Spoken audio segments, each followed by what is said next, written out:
You're listening to Unfiltered, Real Talk about Sex and Love with Ashley and Heather. And on today's episode, we're going to talk about situations that really cause you to think that recovery is not a one-size-fits-all process. And I know in other podcasts, we've talked about how, a lot of times people want the quick fix, but the more that you get into the recovery and healing process, the more that you recognize that, this one might be just unique to me.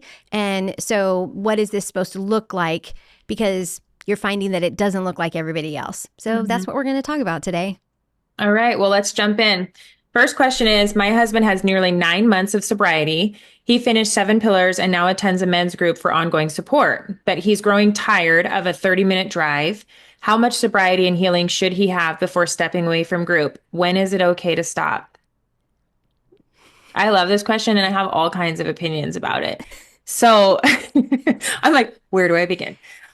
First of all, great job doing the 9 months, but we say it's about a 2 to 5 year process, 3 to 5 year process do we say 2 to 5 or 3 to 5? It's up to 5 years process for, I don't even like to say to be recovered, because we need to be aware of health and growth our whole life, just as human beings. But it's a 2 to 5 year process to renew, to find some stability in your recovery, to create those new normals, I guess. And so he still has a ways to go. I mean, he should be continuing in group. So I would definitely not quit at 9 months. Definitely not. Because the first time you're going into group, and I don't know their story, a lot of times it's because they're found out or something blew up and that's what brought them to group. Sometimes they go on their own because they're just tired of the struggle and they know it's wrong. But the first time through group, you're still breaking through denial. You're still kind of lifting the veil off your eyes. You're still learning how to turn up your empathy dial. You're still just focusing on not relapsing and gaining sobriety. There's so much that's new. You're learning to connect the dots. You're learning where is all of this coming from? Why did I begin this? Where did it go off the rails? You're learning to take ownership. There is so much that goes into that first year that the second year you go through the group, you're like, wow, I can't believe that was my answer. I was in such a different place. Or you're able to add so much more because you're not just hanging on for dear life this time. You're going a level deeper to get to those roots. And so it's really, really important that there's multiple yees of recovery. And to be honest, 30-minute drive is not very far. That's a podcast episode. That spouse could be listening to the Pure Desire podcast on the way to and from group. They could be making their phone calls on the way to and from group, as long as it's hands-free. But they could be making their phone calls. They could be listening to their Bible plan. Like, there's so much that they can do to add to that recovery. So you're talking 30 minutes both ways. That's 1 hour plus maybe a 2-hour group. So let's say 4 hours. Plus, let's say maybe an hour or 2 of homework during the week. We're talking like maybe 5 or 6 hours of work toward recovery if they're doing all the things. And that's a pretty good trade-off, considering that it's probably been years and years of lying and deception and building what led here. It's going to take some time to undo what's been done, to regain trust, and to really set yourself up for success. So I would absolutely say, no, we're not done here. Yeah. I'm really glad that you brought up the 2 to 5 year process, because that actually is based on Dr. Patrick Carnes' work in recovery since probably before the 1980s. And so it's well documented. Yeah. And even in his research, he goes through and explains why it is that kind of a process. Because like some of the things that you mentioned, not only breaking denial and trying to figure out where the behaviors come from, but the fact that so many of addictive behaviors are so programmed into our brain that it just takes time to really break down some of those neural pathways and to recreate really strong neural pathways. And I just know too, from working in this environment for the last 10 years, that the people who have been in group and continue to be in group And even though, they're several years sober, they'll say, I'll be in group my entire life. I'll be doing something for my recovery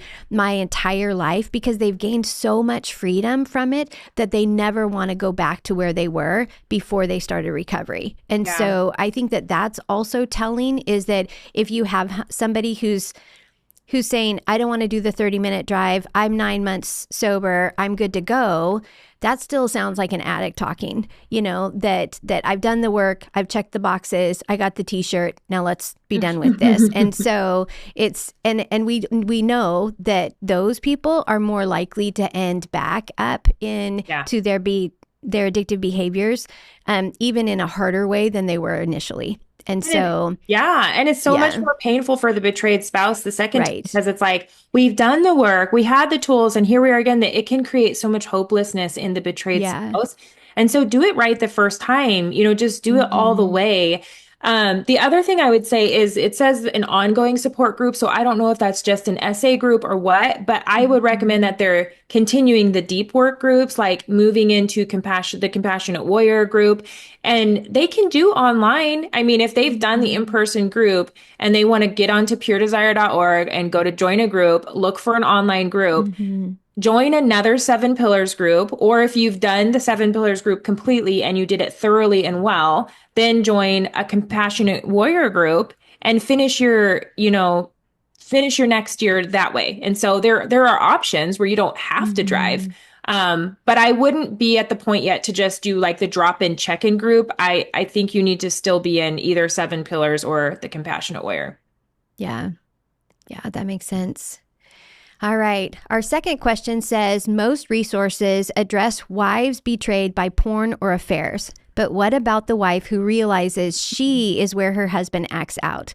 What if she's both his sex, drug, and dealer, yet he refuses to see it and blames her lack of desire, ignoring his pressure and coercion? Mm. That would be a really challenging situation.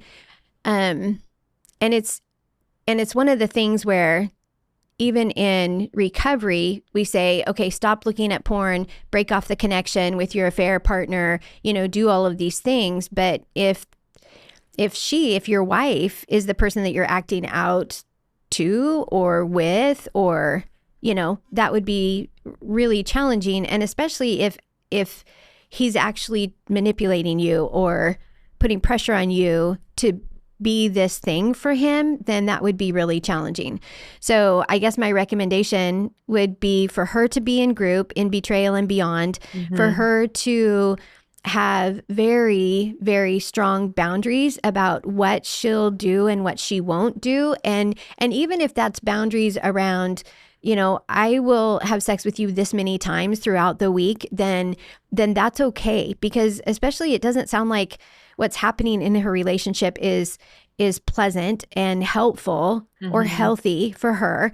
And so, and especially if you're not feeling safe when you have sex with your husband, then I think it's okay for you to, again, put up some boundaries, even if it was to take sex off the table for 90 days. And we've done episodes on that before and how that can be really helpful for a couple to reset. And then the other thing, depending on, because there's a lot of missing information in this question, but if you're to a point where you could actually start to build in relational intimacy, emotional intimacy, because it sounds like that might be missing in your relationship. Because we always say that emotional intimacy must precede physical intimacy. But if this wife, if she's just feeling used all the time and that there really isn't that relational or emotional empathy, then I would also put some of that into your safety action plan. Yeah, for sure. Definitely don't let this go. Pursue Mm-hmm. group counseling, continue to dig and work at this because, like Heather said, there's so many layers. Dress the emotional intimacy. Um, Feeling used, we should never feel used because every time you have Mm-hmm. sex and you're feeling used or dirty, or you're like, okay, we're not even connected. I don't even trust him, but I feel pressured or coerced into sex. And then you do that, that just continues to Mm-hmm. strengthen things in your brain and soul and body that are not good. And so it's only going to continue to get more anxiety producing, more yucky feeling. And so it's really important that we're congruent with what we're doing and thinking. And as Mm-hmm. Heather said, if you're not feeling safe or valued or connected, then you got to take a pause and figure out how to fix this so it doesn't continue to get worse. The other thing I would say is, yeah, this is totally true. I mean, we've heard of couples where it's like they have sex 3 times a day, and we're like, how is this even Mm-hmm. happening? Who's doing the Right. dishes? Like, what is happening here? So, yeah, so I don't know like what level this is, but Mm-hmm. pursue help for this group, a therapist who understands, Mm-hmm. and it's okay to follow what you're needing to feel safe. And it will help Mm-hmm. your spouse grow, you know? So we need to figure this out. Okay, the next question is all caps. Please, please do more about husbands acting out with prostitutes. That's what my husband did for years, and I'm so beyond broken. I can't find a lot of Mm-hmm. info on acting out with sex workers. They were younger than my daughter, and I don't know how to handle it. And unfortunately, I mean, the lack of information is always hard because you're searching for information. And when you're searching for information in this realm of work, it's really hard Mm-hmm. to find things that aren't just more triggering. Um, I would hope, I mean, we always say I feel like a broken record, but I hope that he's also doing his work and he's in group too.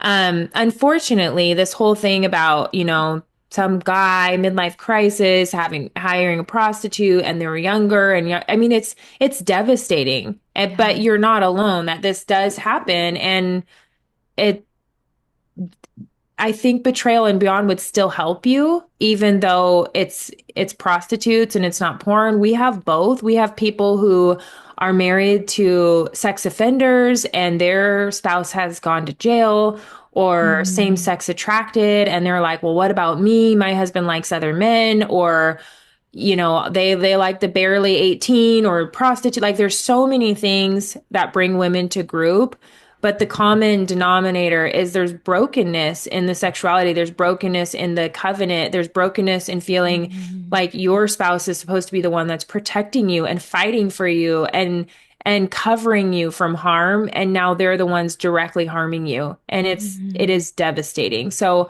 I would say, to get into betrayal and beyond, to get a therapist. As far as like resources about, how to heal from, an affair with a prostitute, I am not really thinking of anything right off the top of my head because most of the resources we have out there, and even from the people we've had on the main Pure Desire podcast, Mm-hmm. we're like, broken sexuality come to us. There's so many different layers to it. But the resources should still be able to help you to process that and heal through your pain. Mm-hmm. Yeah, even if it's not specific to acting out with prostitutes. And I would also say that if you are to a place, because she also included a little emoji that shows a broken heart, Mm. but I mean, you need to do what helps you feel safe and sane right now. And if that's even saying, I need space from you, we're going to do a therapeutic separation for so many months. We're going to, just kind of so that you can separate yourself from what's going on so that you can start to heal a little bit on your own, that seems completely reasonable. And again, working with a therapist, working with a CSAT, somebody who specializes in sex addiction and betrayal trauma specifically, would be really, really helpful, because I would hate to think that you're just staying in this situation and feel like you have no power and no control in your environment, and because that's just going to be devastating and it's going to continue to make you spiral, I think. And so just doing something that helps you regain a little bit of control and help you to feel empowered so that then you can start to work on your healing, that would be a really great thing for you. I'm thinking of a different few counselors that I might be able to suggest that that have that in their story, but they're state specific. And so Mm-hmm. going to ABSATs and looking through the coaches might be able to, might be helpful because coaches can see, across state lines. But email us and say, hey, I was the one that asked the question. Can you point me into the right direction for resources or Mm-hmm. counselors, specifically for my husband seeing prostitutes? Because I can give you a few names. I don't want to list them here because they, like I said, they're state specific. And so email us and I will get you some resources, at least to start you in the right direction. Mm-hmm. Like we said, recovery is not one size fits all, but I guess the one thing I want to end it with is sometimes when we're so hurt or we feel like we have something really big in front of us and it's going to cost us time, money, vulnerability, we want to know for sure that it's going to work. We want to know how it's going to look. And that can keep us stuck. Even Mm-hmm. last night, I forced my son to go to youth group. It's been a few months. We're in this new city. And I was like, get your butt out of the car. You are not having video games ever again if you don't go into this youth group. And he went and he was fine. And I'm so thankful because I knew it was a moment to push him. Like there's a moment to push and risk feeling scared. And afterward, I was like, you're just like Heather. I was like, you have to know. I told him this. I'm like, you are just like Heather. You have to know what it's going to look like. You want Mm-hmm. to know. And I said, so now that you know what it's going to look like, even though it's not your favorite thing, are you okay to keep going? He's like, yeah, because the fear of like not knowing or like running through like, okay, are they going to call on me? Are they going to make me stand up in front of this whole crowd? Am I going to have to do all these things? And so I'm saying, I know so many betrayed spouses can get there because I was there too. And just take the next step. Try not to get Mm-hmm. stuck in knowing what it's going to look like, figuring it out, who's going to find out. I mean, we can what if ourselves to death. And so just take the next step in all of these situations and we've got you. The people that work in this field, we know Yeah. it's not one size fits all. So when you get to another fork in the road, just reach out and we'll help you figure out what that next track is going to look like for you. Mm-hmm. All right. Well, thanks for joining the conversation today. And if you can think about it, we should be talking about it. So continue to send us your questions. You can email us at unfiltered@puredesire.org. And if you found this episode helpful, make sure to like or share it with a friend so other women and men can find us.